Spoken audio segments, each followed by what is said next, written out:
بسم اللہ الرحمن الرحیم۔ حدیث میں ہے طلب کسب الحلال فریضۃ بعد الفریضہ۔ یہ حدیث کنز العمال میں ہے، حدیث نمبر 19231، اور اس حدیث کے راوی ایک جلیل القدر صحابی حضرت عبداللہ ابن مسعود رضی اللہ عنہ ہے۔ اس حدیث کا مطلب یہ ہے کہ رزق حلال کمانے اور حاصل کرنے کی کوشش کرنا بھی ایک فریضہ ہے، لیکن یہ دوسرے درجے کا فریضہ ہے، یعنی فرائض کا پہلا درجہ تو ارکان اسلام، ایمان، نماز، روزہ، زکوٰۃ اور حج وغیرہ کا ہے۔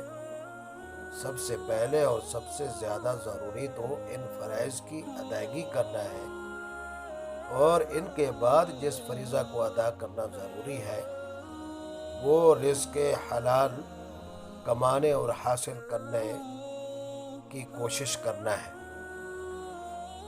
رزق حلال کمانے کی کوشش نہ کرنا اور سست اور بیکار ہو کر بیٹھا رہنا دین اسلام میں منع ہے اور گناہ ہے، اس لیے کہ یہ ایک ایسے فریضے کو ترک کرنا ہے جو انسان پر عائد کیا گیا ہے۔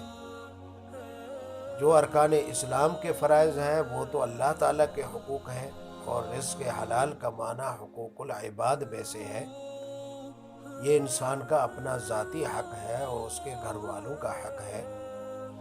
کامل مسلمان وہ ہے جو حقوق اللہ بھی ادا کرے اور حقوق العباد بھی ادا کرے، اور رزق حلال کمانے کی کوشش نہ کرنے میں ایک نقصان یہ بھی ہے کہ جو شخص رزق حلال کمانے کی کوشش نہیں کرتا وہ دوسروں کا محتاج اور دستے نگر رہتا ہے، اور اس کو بھیک مانگنا پڑتی ہے اور دوسروں کے سامنے دستے سوال دراز کرنا پڑتا ہے۔ پھر کوئی اس کو کچھ دے دیتا ہے اور کوئی اس کو کچھ بھی نہیں دیتا۔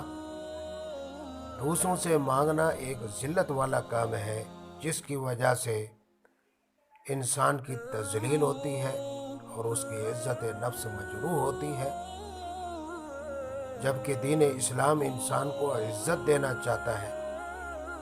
اس لیے اس پر یہ فریضہ عائد کیا گیا ہے کہ وہ رزق حلال کمانے کی کوشش کرتا رہے۔